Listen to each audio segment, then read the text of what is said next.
Why would you disappear without telling me? His voice shook as snow fell heavily around them. Dr. Yoo Taemin, the man who never cried, never begged, never chased anyone, stood in the middle of Seoul's freezing streets looking completely broken. And it was all because of her. She wanted to answer him. She wanted to tell him that she loved him more than her own life. But the hospital report, hidden inside her coat pocket, made that impossible. Because she was dying. And if he stayed with her, she would only destroy him too. Seoul was the kind of city that made you believe in second chances. At night, the lights came alive in ways that felt almost unfair. Gold and white reflections danced across snow-covered pavements. Couples walked slowly under colorful umbrellas. Warm laughter spilled from cafe doorways. Street vendors sold tteokbokki and sweet pancakes to people who had nowhere urgent to be. It was a beautiful city. If you had someone to share it with. Chisom Okeke shared it with no one. She walked alone down a narrow back street in Mapogu, her breath coming out in small white clouds. Her hands were buried deep inside her jacket pockets, but the cold still found a way in. It always did. She had just finished her third shift of the day. Morning cleaner at a guest house in Hongdae. Afternoon waitress at a small Chinese restaurant near the university. Night cashier at a 24-hour convenience store 2 blocks from her rooftop flat. 3 jobs, 14 hours, and the number in her bank account still refused to cooperate. Rent was 3 weeks overdue. Her visa renewal fee was due in 11 days, and every spare coin she managed to save was already earmarked for her younger brother Emeka's school fees back in Enugu. She never complained about that part. Emeka was the only person who still called her just to hear her voice. That made it worth it. But tonight, her body was struggling to remember why. Her shoulders ached. Her feet felt like they belonged to someone twice her age. And there was that familiar dizziness again, the one she had been ignoring for 3 weeks now. The one that showed up every time she stood up too quickly or skipped a meal. She had been skipping a lot of meals lately. She told herself it was fine. She told herself she was strong. But strength has a limit no one warns you about. The snow started falling harder as she crossed the empty intersection near her street. The kind of heavy snow that muffled the whole city.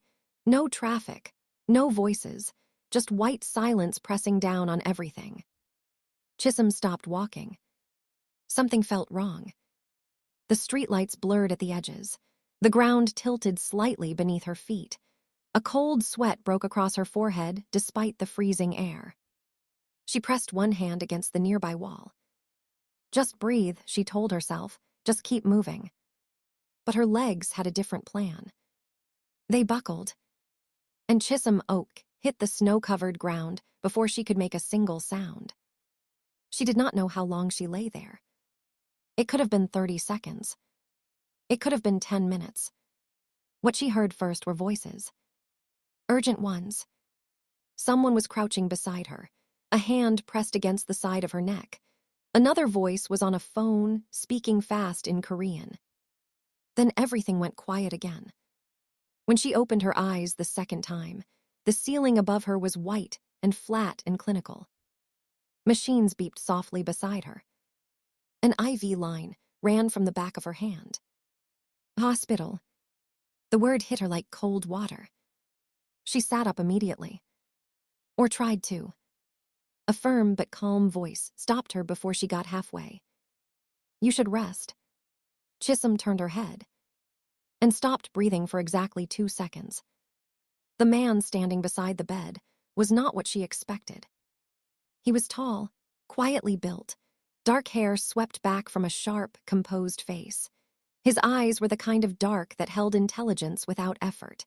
He wore a white coat over a navy shirt, and he stood with the particular stillness of someone who had learned a long time ago that he did not need to fill a room with noise. He was already filling it. Dr. Yoo Taemin. She recognized the name from the hospital sign above the emergency entrance. She had seen his face on a framed profile on the wall, one of Seoul's top cardiothoracic surgeons. Awards, publications.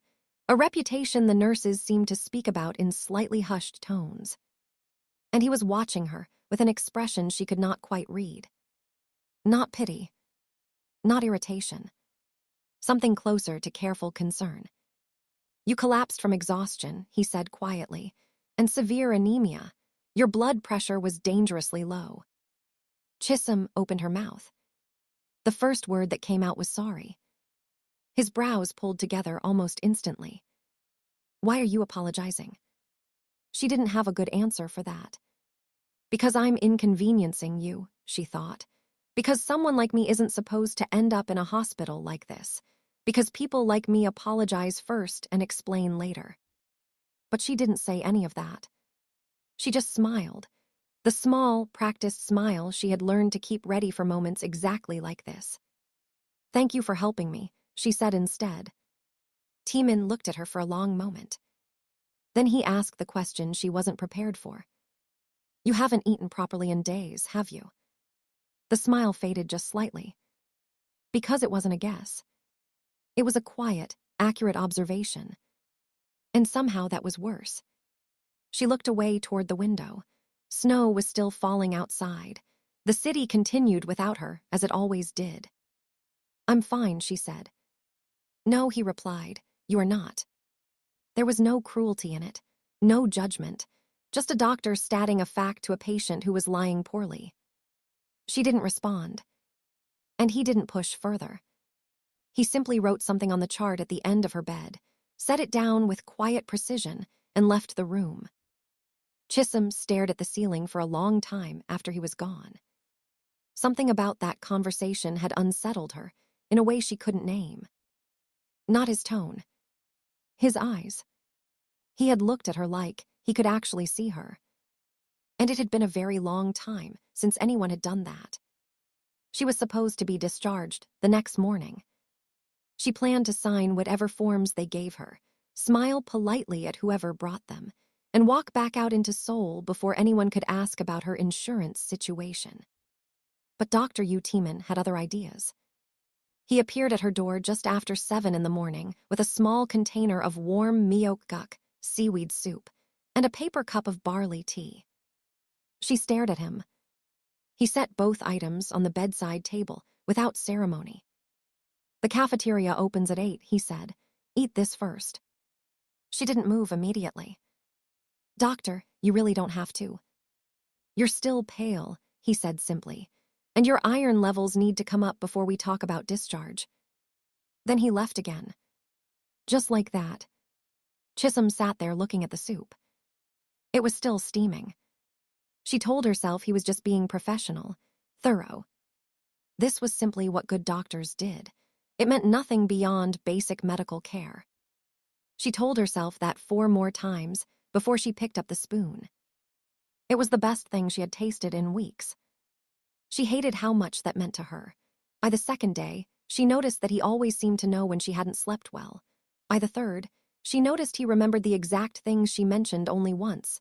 That she couldn't drink coffee after noon, that she preferred silence to background television, that she was working on her Korean but still found medical vocabulary overwhelming. He began leaving short handwritten notes beside her chart. Not instructions, just small, practical things.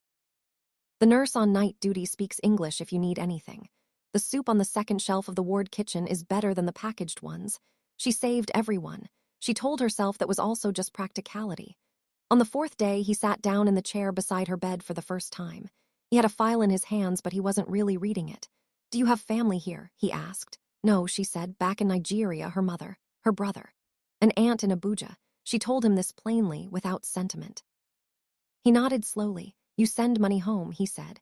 It was not a question, yes. How long have you been in Seoul? 2 years and 4 months. He was quiet for a moment. Then he said something she did not expect. You're working too hard for someone this far from home. Chisom laughed before she could stop herself. It wasn't a bitter laugh. It was genuine, a little surprised, and slightly too warm for a conversation between a doctor and his patient. His expression shifted when she laughed. Just slightly. The careful composure softened around the edges, and Chisom quickly looked back down at her hands because she did not trust what she had just seen on his face. The nurses talked. Of course they did. By the end of Chisom's first week in the ward, the whispers had already started. Dr. Yoo never visits patients twice in one day. He personally arranged her dietary plan. He extended her observation period without any clinical justification on the chart. The head nurse, a sharp-eyed woman named Nurse Park, watched everything with the particular stillness of someone cataloging information for later use. She said nothing to Chisom directly, but she smiled once, in a way that suggested she had already formed a full and detailed opinion. Chisom pretended not to notice. She was good at pretending. What she was not good at was ignoring the way Taemin looked at her when he thought she wasn't watching. There was something in it that made her uncomfortable. Not in a bad way. In the particular way of something that reminds you of what you've been trying not to want. She knew his story by now. The nurses had filled in the gaps that hospital rumor always fills. His fiancée, Song Jeon, had died 3 years ago. Car accident. Sudden and total. He had been in surgery when it happened and didn't find out until he walked out of the operating theater. He had never spoken about it publicly. He had never dated anyone after. He had simply worked. Harder and harder and harder, until work was the only language he still trusted. Chisom understood that kind of grief in a way she had never said aloud. She had her own version of it, not a person lost, but a version of herself she had buried somewhere between Lagos and Incheon Airport and a rented rooftop room that smelled like damp concrete. The girl who used to believe life owed her something beautiful. She missed her sometimes. On the morning of her 8th day, Chisom woke up and found an envelope on the bedside table. Inside was her hospital bill, and beside it, a handwritten note from Dr. Yoo. This has been handled. Focus on recovery. She read it 3 times. Then she got out of bed, walked to the nurse's station, and asked for Dr. Yoo's location with an expression that apparently communicated urgency, because Nurse Park pointed down the corridor without a word. She found him outside the stairwell door, coffee in hand, looking at his phone. She held up the note. "You cannot do this," she said. He looked up. "It is already done. I don't accept charity." His expression remained calm. "It is not charity. It is a decision I made." "Those are different things." She stared at him. He stared back. The fluorescent light above them flickered once. "Taemin," she said. It was the first time she had used his name without the title. Neither of them acknowledged it directly, but she saw it land. "You don't know me," she continued. "You don't owe me anything." He was quiet for a moment. Then he said, "I know you work 3 jobs and still send money home. I know you haven't complained once since you arrived here, even when you were clearly in pain. And I know you've been lying to yourself about how serious your condition is." The last sentence hit differently from the rest. Her face changed just slightly. He noticed. "What do you mean?" she said carefully. He looked at her for a long moment. "Come back to the consultation room," he said. "There is something I need to tell you." It was the last Saturday in March when he reached across the table and covered her hand with his. They were mid-conversation about something small and unimportant. He did it without thinking. Or perhaps he had been thinking about it for a long time. She looked down at their hands. He didn't move his. She didn't either. Outside, cherry blossoms had started appearing along the Han River. The first sign that something cold was almost over. "Taemin," she said quietly. He looked at her. And in his eyes she saw something she had never expected to see directed at her. Not pity, not concern. Love, quiet, careful, absolute. She looked back down at their hands and made a decision. She went to the hospital on her own the following Tuesday. She did not tell Taemin. She waited until she knew he was in surgery, and then she spoke to one of the other specialists in the cardiology unit. She asked for an honest assessment, the kind without the softening. The kind a doctor gives when they're not trying to protect you.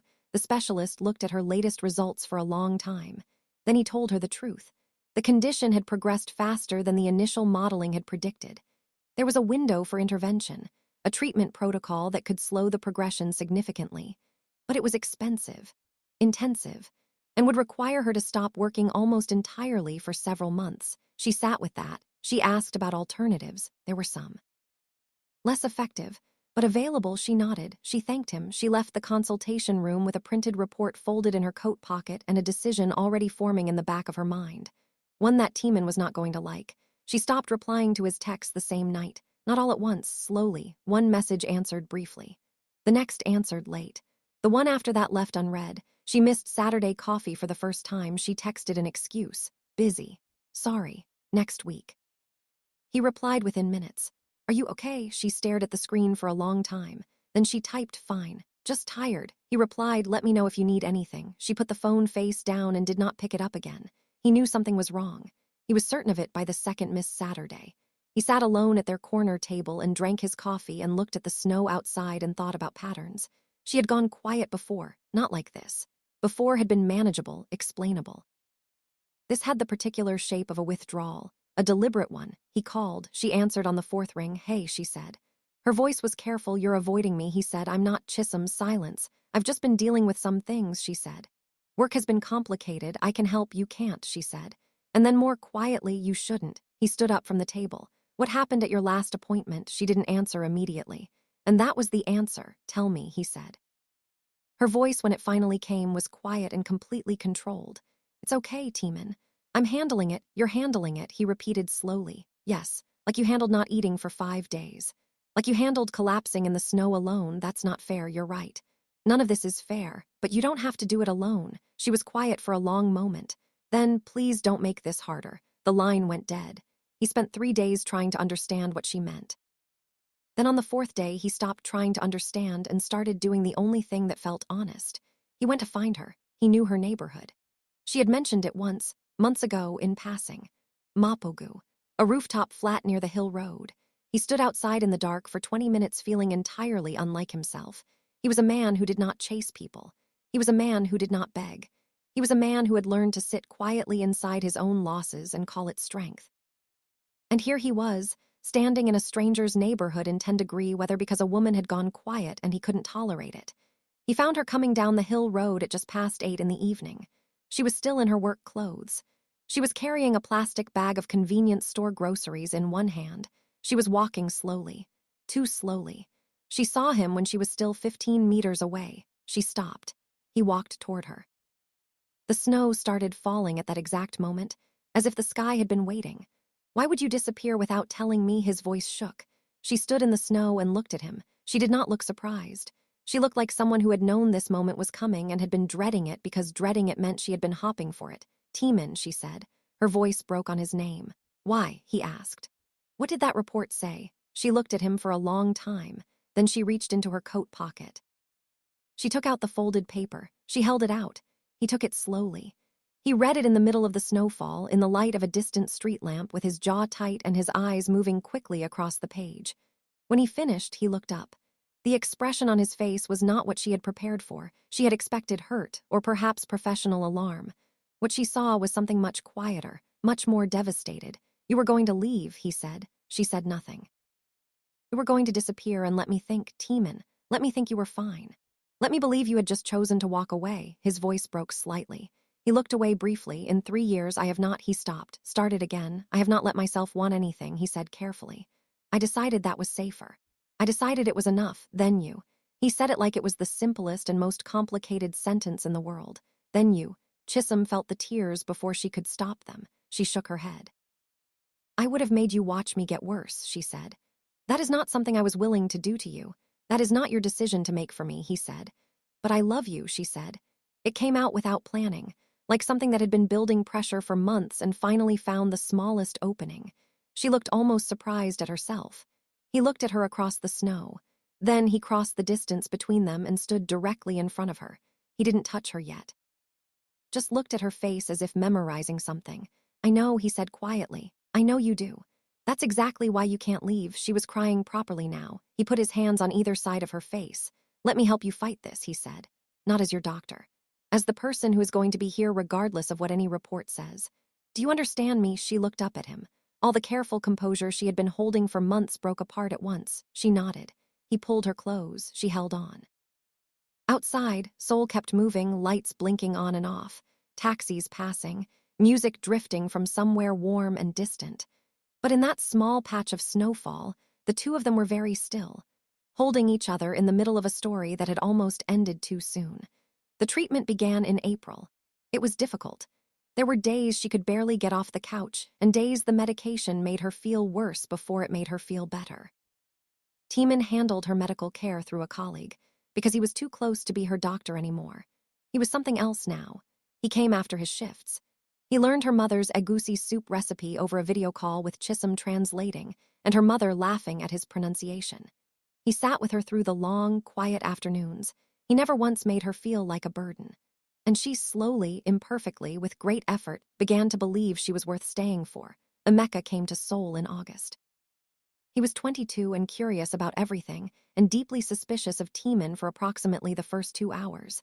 Then Taemin mentioned he had been reading about the James Webb Space Telescope, and Emeka forgot to be suspicious and talked for 4 hours straight. Chisom sat in the kitchen doorway and watched the two people she loved most occupy the same space. She thought about the woman who had collapsed in the snow 8 months ago, alone, exhausted. Certain that disappearing was kindness, she barely recognized her. In October, when the leaves were turning and Seoul was at its most quietly stunning, Taemin sat beside her on a bench along the Han River and said, "I want to ask you something." She looked at him. He was nervous. Taemin was never nervous. It was the most endearing thing she had ever seen. She waited. He took a breath. She already knew what he was going to say. She was going to say yes before he finished the sentence. And she did. Seoul was beautiful in all seasons, but she finally knew why. It wasn't the lights. It wasn't the snow. It was having someone to share it with, someone who had looked at her, seen everything, the exhaustion, the fear, the foolish bravery, the hospital report in the coat pocket, and chosen her anyway, completely, without conditions, without end.